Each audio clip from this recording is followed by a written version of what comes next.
Shalom saudara-saudara yang terkasih dalam Tuhan Yesus Kristus. Renungan harian kita pada hari ini diambil dari Lukas pasal yang ke-12 ayat 13 sampai 21. Judul renungan kita pada hari ini adalah hedonisme yang semu. David Mota atau lebih dikenal dengan Mota Junior adalah penyanyi rap asal Portugis yang terkenal dengan gaya hidup mewahnya, hedonis. Di akun Instagramnya, Mota kerap memamerkan foto dirinya sedang memegang tumpukan uang dan emas. Tragisnya, Mota diculik, dirampok, dan dibunuh. Padahal kenyataannya Mota tidak benar-benar kaya raya. Bahkan masih tinggal dengan orang tuanya. Sangat disayangkan, tindakan Mota membuatnya kehilangan nyawa. Dalam Alkitab, Tuhan Yesus memberikan perumpamaan tentang orang kaya yang bodoh. Kenapa kok bodoh?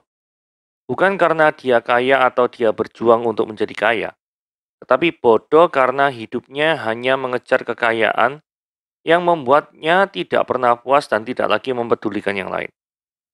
Ini ditujukan dengan konsep dan tindakannya terhadap kekayaan. Dicatatkan bahwa dalam Alkitab, dia sudah merencanakan untuk merombak lumbung-lumbungnya, menyimpan hasil ladangnya, dan berkata pada jiwanya, beristirahatlah, makanlah dan minumlah dan bersenang-senanglah. Ini menunjukkan hidupnya hanya sebatas urusan perut dan tidak berorientasi terhadap kekekalan. Karena itu, Tuhan Yesus menyebutnya orang kaya yang bodoh. Perumpamaan berakhir dengan ia mati dan ia tidak bisa menikmati kekayaannya lagi. Ironisnya, ketika hidup hanya berpatokan pada kekayaan semata, maka hidup ini sia-sia. Ada banyak orang Kristen juga memiliki konsep hidup yang sama, di mana orientasi hidupnya hanya mengejar urusan duniawi, sedangkan masalah kekekalan terlalu diremehkan, diabaikan dan direduksi dengan merasa cukup beribadah seminggu sekali, 5 jam dalam ibadah, seminggu sekali, 1,5 jam dalam ibadah gereja. Hati-hati, ketika orang Kristen begitu sibuk bekerja, tetapi begitu santai dengan kerohaniannya. Mengejar kekayaan akan sia-sia. Teguh pada kekekalan mendapatkan sukacita. Oke, mari kita lihat apakah kekayaan menjadi hal yang paling penting di dalam hidupmu. Nah, nanti di akhir renungan kita akan belajar dari seorang tokoh yang bernama Mario Irot. Ya. Oke. Kita baca Lukas pasal yang ke-12 terlebih dahulu. Ada seorang dari orang banyak itu berkata kepada Yesus, "Guru, katakanlah pada saudaraku supaya ia berbagi warisan dengan aku." Tetapi Yesus berkata kepadanya, "Saudara, siapakah yang telah mengangkat aku menjadi hakim atau pengantara atas kamu?" Katanya lagi kepada mereka, "Berjaga-jagalah dan waspadalah terhadap segala ketamakan, sebab walaupun seorang berlimpah-limpah hartanya, hidupnya tidaklah tergantung daripada kekayaannya itu." Kemudian ia mengatakan pada mereka suatu perumpamaan, katanya, "Ada seorang kaya, tanahnya berlimpah-limpah hasilnya. Dia bertanya dalam hatinya, apakah yang harus aku perbuat supaya aku tidak mempunyai tempat di mana aku dapat menyimpan hasil tanahku?" Lalu katanya, "Inilah yang aku perbuat. Aku akan merombak lumbung-lumbungku, dan aku akan mendirikan yang lebih besar, dan aku akan menyimpan di dalamnya segala gandum dan barang-barangku. Sesudah itu aku akan berkata kepada jiwaku, jiwaku ada padamu banyak barang, tertimbun untuk bertahun-tahun lamanya.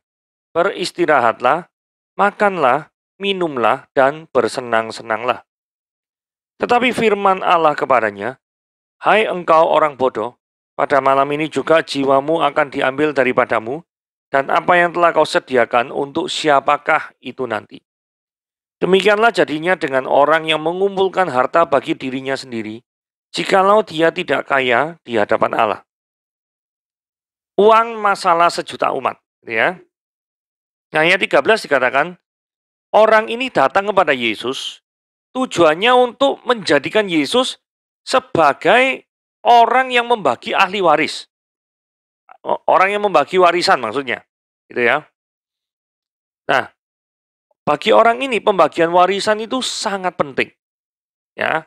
Kemudian ketika Yesus melihat orang ini begitu begitu memandang pembagian warisan tuh sangat-sangat penting dalam hidupnya, maka Yesus langsung ngomong gini, siapakah yang telah mengangkat aku menjadi hakim atau pengantara atas kamu? Jadi sebenarnya begini ya, urusan warisan itu ada sendiri yang bisa menyelesaikan. Entah itu adalah perwakilan atau perwalian, atau surat yang sudah ditulis orang tua sebelum meninggal. Ya, pokoknya ada sendiri yang bisa menyelesaikan. Di dalam dunia ini, ada yang jauh lebih penting daripada ngurusi warisan. Gitu loh. Nah, Yesus itu adalah hakim yang lebih besar dari sekedar ngurusi warisan. Dia itu adalah hakim atas kehidupan manusia. Maka, ketika Yesus ngomong, siapakah yang mengangkat aku jadi hakim atas kamu? Dalam hal warisan. Maksudnya, Yesus ini adalah hakim atas segala kehidupan. Kamu justru lebih membingungkan hakim atas warisan. Yang lebih penting, itu tidak kamu pikirkan. Kok kamu malah bingung-bingung masalah ini? Kalau engkau datang kepada Yesus, jangan engkau datang kepadanya, itu urusan masalah pembagian warisan. Itu sudah ada sendiri yang ngurus gitu loh.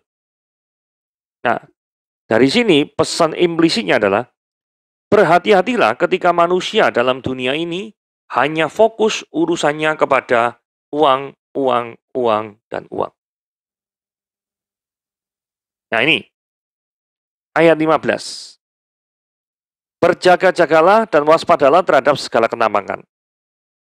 Walaupun seorang itu berlimpah-limpah hartanya, hidupnya tidaklah tergantung terhadap kekayaannya itu. Kalimat yang berwarna merah ini penting sekali ya. Walaupun seorang berlimpah-limpah hartanya, hidupnya tidak tergantung dari kekayaannya. Kenapa kok kalimat berwarna merah ini penting? Karena sebagian besar dari kita berpikir, kalau kaya, everything is gonna be okay. Permasalahannya, itu berarti seolah-olah hidup ini tergantung dari kekayaannya. Padahal Yesus ngomong tidak seperti itu. Nah, sebagai pertanyaan refleksi gini, apakah kita menggantungkan kehidupan kita itu pada kekayaan atau kemewahan? Jadi artinya, kalau tidak ada kekayaan atau kemewahan, there is something missing in our life. Ada sesuatu yang hilang gitu. Apakah itu yang selama ini menghinggapi daripada kehidupanmu? Atau apakah ketika kita melihat orang lain hidup mewah, kita jadi iri? Misalkan gini ya, seringkali gini. Waduh, orang itu mobilnya kok Alphard ya? Luar biasa. Sedangkan orang lain mobilnya masih Kijang Kapsul gitu misalkan. Nah, bedanya kan jauh. Pertanyaannya, apakah yang naik Alphard lebih bahagia daripada Kijang Kapsul? Ya belum tentu. Belum tentu. Tapi bisa juga yang naik Kijang Kapsul lebih tidak bahagia daripada Alphard, ya bisa aja. Artinya, seorang bahagia atau tidak, itu tidak tergantung dengan apa yang dinaikinya atau seberapa lama, seberapa tinggi level kekayaannya. Apakah kita sempat terbersit keinginan untuk menikmati kemewahan yang berlebihan? Nah, kalau hal-hal ini itu menghinggapi diri kita, maka jangan-jangan kita itu salah satu dari sekian banyak orang yang menggantungkan hidupnya itu terhadap kekayaan. Atau ada satu lagi, menjadikan kekayaan itu sebagai prestis dalam hidupnya. Jadi orang dihargai apa enggak, itu tergantung daripada apa yang dia miliki atau tidak. Jadi kalau misalkan dia punya rumah mewah, punya mobil mewah, punya baju yang berkelas, maka yang terjadi adalah orang itu merasa dirinya berharga. Kalau misalkan kekayaannya, kemewahannya itu di-take out dari dirinya, maka yang terjadi adalah orang itu merasa kehilangan segala-galanya. Nah, kalau prinsip hidupnya seperti itu, berarti orang ini sudah tergantung terhadap kekayaannya. Seperti itu ya. Nah, kemudian Yesus berbicara tentang perumpamaan orang kaya. Ada seorang kaya, tanahnya berlimpah-limpah hasilnya. Dari zaman dulu sampai sekarang memang tanah ini investasi yang luar biasa ya. Harganya naik terus, gitu ya. Nah, terus kemudian orang ini ngomong, kan tanah itu pasti zaman dulu kan pasti menghasilkan, kan negara agraria gitu ya, toh. Belum sampai zamannya industrialis kan betul. Masih agraria. Jadi kalau tanahnya banyak menghasilkan, pasti butuh tempat penyimpanan atau gudang untuk menyimpan hasil yang banyak itu. Nah, ayat 17 ini ngomong, aku ini nggak punya tempat di mana aku dapat menyimpan hasil tanahku. Jadi yang dipikirkan, yang jadi kebingungan dari orang ini apa? Nyimpan hasil kekayaannya. Saudara, kalau kita mau merenungkan sampai di sini, yang dibingungkan atau yang paling membuat Anda itu khawatir dalam hidup ini, itu apa? Apakah tidak punya uang? Memang tidak punya uang susah. Tetapi sudah punya uang pun, terkadang kita juga tidak bisa bahagia. Karena ketika kita melihat orang lain kok kelihatannya lebih bahagia ya. Nah, mulai iri. Kok aku tidak bisa kayak dia ya? Salahku apa? Wah, gitu ya. Jadi yang dipikirkan selalu dalam pemikirannya itu apa? Aku pengen jadi orang kaya. Aku pengen dengan kekayaannya itu pokoknya aku bisa bersenang-senang. Bisa berbuat semauku. Bisa berbuat sekehendakku. Nah, pemikirannya seperti itu ya. Nanti kita lihat motivasi yang seperti itu akan jelas secara implisit ada di dalam perumpamaan ini. Nah, ayat 19 bicara tentang passive income. Setelah itu akan berkata kepada jiwaku, jiwaku, ada padamu banyak barang, tertimbun untuk bertahun-tahun lamanya. Beristirahatlah, makanlah, minumlah, bersenang-senanglah. Ini tujuannya. Jadi, ada banyak orang mengumpulkan harta. Tujuannya untuk apa? Fokusnya terhadap diri sendiri. Kok tahu kalau diri sendiri? Loh, ini ngomongnya jelas loh. Jiwaku. Ada padamu jiwaku banyak barang. Tertimbun bertahun-tahun. Jadi seolah-olah ongkang-ongkang kaki saja, nggak usah kerja, nggak usah apa. Toh, timbunannya sudah banyak, bukan? Jadi harta ditujukan untuk tujuan hedonisme. Bukan untuk memperluas kerajaan Allah. Nah, saudara jangan salah ya. Jangan salah menilai maksud saya. Saudara kalau misalnya kaya itu boleh enggak dalam firman Tuhan? Oh boleh. Abraham kaya. Daud kaya. Terus kemudian Salomo kaya juga. Banyak orang di dalam Alkitab itu kaya. Tetapi mereka tidak terikat dengan kekayaannya itu. Dan tidak menjadikan kekayaan itu sebagai satu-satunya tujuan mereka untuk hidup. Kok tahu kalau seperti itu? Kalau misalkan Abraham itu menjadikan kekayaan sebagai satu-satunya tujuan hidup, ketika dia anak buahnya Abraham bersengketa dengan anak buahnya Lot, tidak mungkin Abraham ngomong gini, Lot, kamu mau pilih mana? Kalau lu ke kiri, gua ke kanan. Kalau lu ke kanan, gua ke kiri. Silakan. Yang waktu itu Lot memilih Sodom dan Gomora. Kejadiannya seperti itu. Nah, kemudian kalau Daud itu memang pengen membesarkan dirinya sendiri, maka dia itu tidak mungkin punya keinginan untuk membangun daripada kerajaan Tuhan. Membangun daripada bait Allah maksudnya. Walaupun nanti bait Allah yang bangun Salomo ya. Tetapi keinginan Daud untuk membangun bait Allah sedemikian rindu, itu menunjukkan bahwa apa? Daud semata-mata tidak ingin memperkaya dirinya sendiri. Kalau Daud ingin memperkaya dirinya sendiri apa? Ya bangun aja istana sebesar-besarnya, rumah Tuhan gak usah diurus. Tapi nyatanya tidak seperti itu kan. Salomo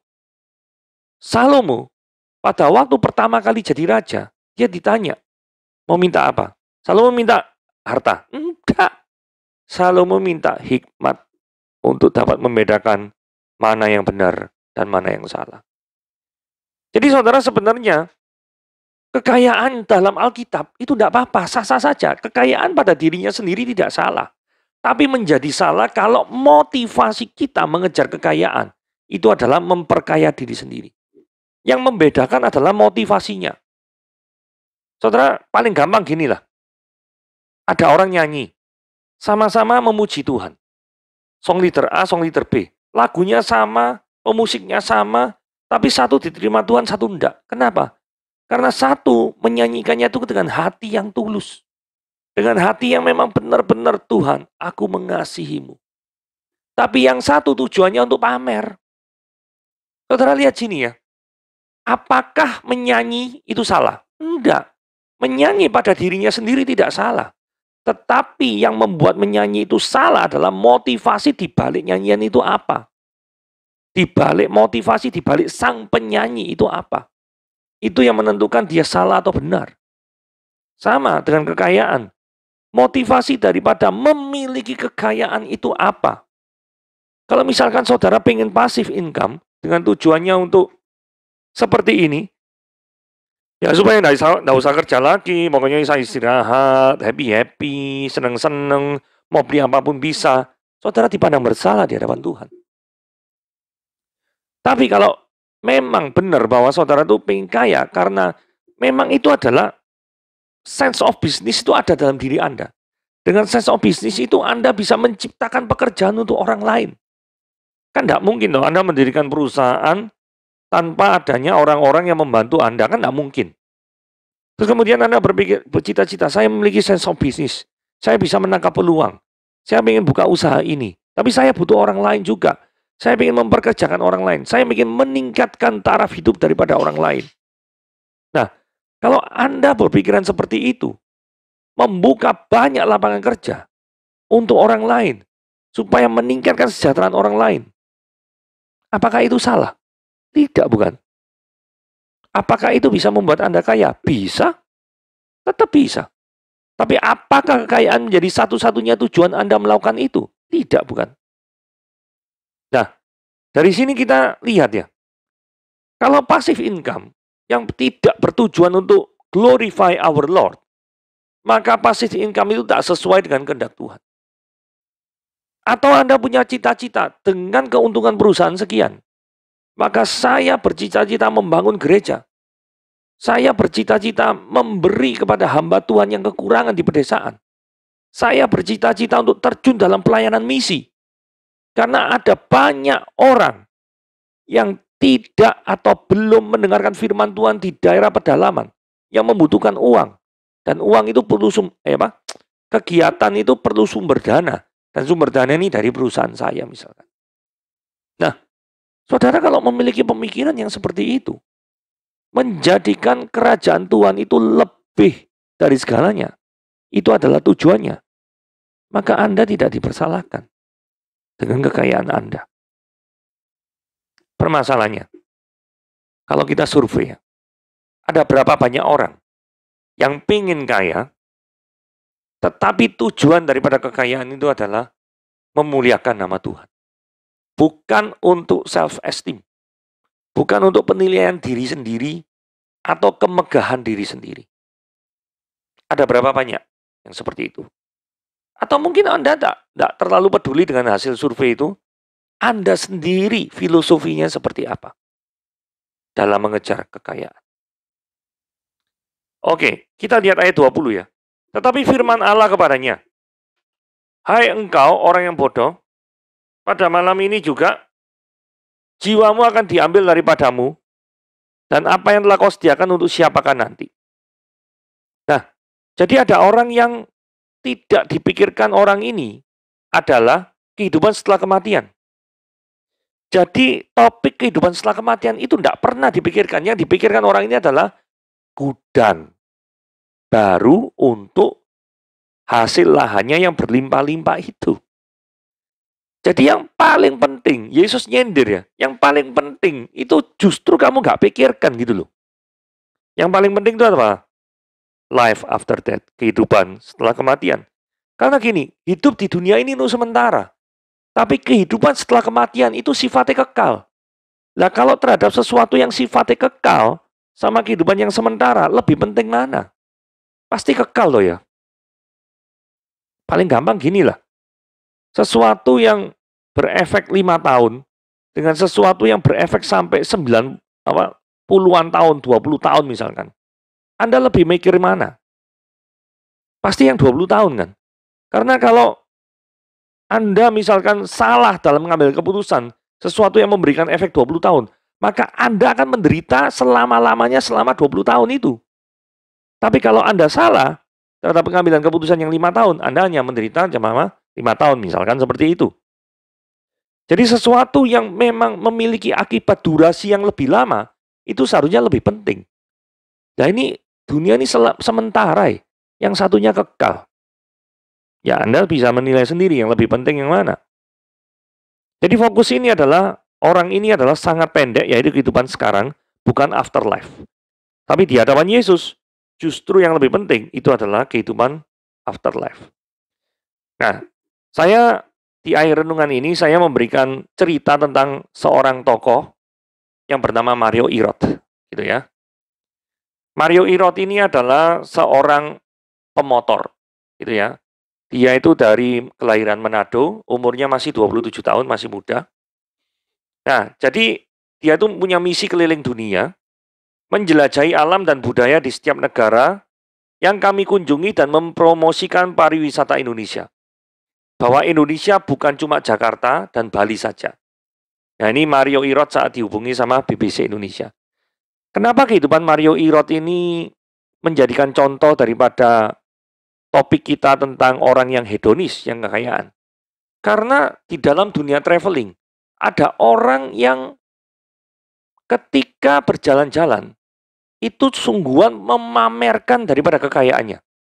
Menunjukkan bahwa dia tuh mampu melakukan segala-galanya dengan kekayaannya. Tapi orang ini justru melakukan traveling dengan cara yang luar biasa. Saudara, dia punya channel YouTube namanya Will Story. Nah, di Will Story yang ke-1, rutenya itu adalah ke negara-negara di Asia Tenggara. Katanya 7 negara di Asia Tenggara. Perjalanannya ditempuh hampir 20.000 kilometer yang ditempuh selama 5 bulan. Nah, saudara, orang ini keluar dari pekerjaannya menjadi pemotor, kemudian meminta sponsor, paling enggak ya, memohon sponsor, karena kan kalau dia keliling gini kan nggak bisa kerja kan gitu.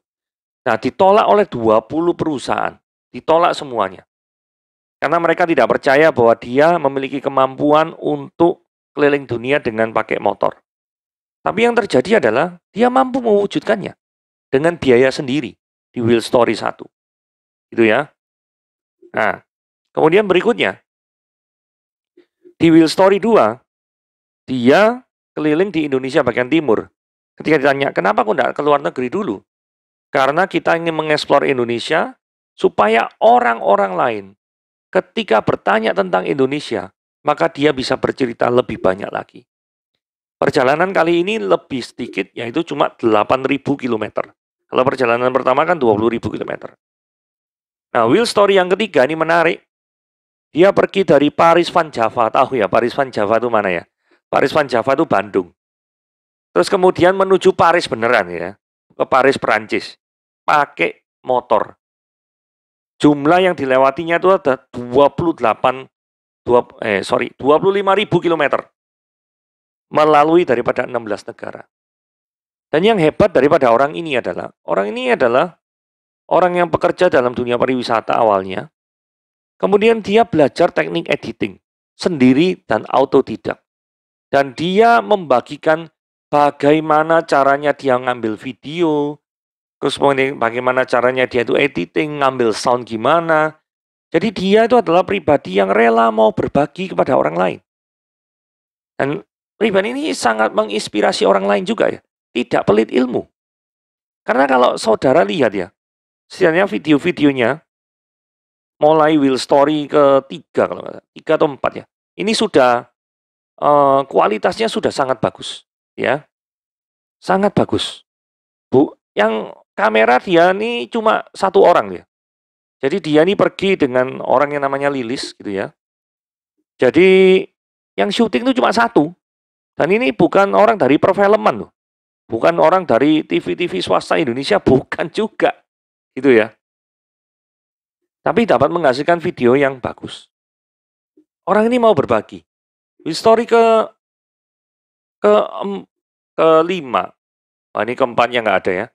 Tapi keempat itu ke apa tuh namanya? Ke daerah Asia gitu ya, ke daerah Asia Tenggara. Nah, kelima ini ada ke South Africa dan Maroko. Gitu ya. Sorry. Yang keempat itu ke New Zealand, Australia ya. Nah, saya nggak punya fotonya. Ini ada story ke Uganda. Jadi orang ini gila ya. Ke Uganda luar biasa. Kemudian ke Skandinavia, kemudian ke Moskow, melalui Turki, melalui Iran, dan akhirnya ke Vladivostok, akhirnya ke Jepang, dan di Jepang dia ketemu sama tim Honda di Jepang. Itu ya. Tim Honda ini Mario Irot, dan ini adalah yang Lilis ini ya. Inilah teknisi-teknisi daripada Jepang di Honda. Karena dia mengendarai Honda juga. Dan akhirnya dia posisi sekarang ada di Argentina. Di Patagonia. Di Wilsori 6. Posisi pada waktu saya merekam ini dia ada di Ekuador. Ya, masih belum pulang di Indonesia. Dan satu-satunya orang yang melayat waktu Maradona meninggal, mungkin satu-satunya orang Indonesia dia yang melayat waktu itu ya.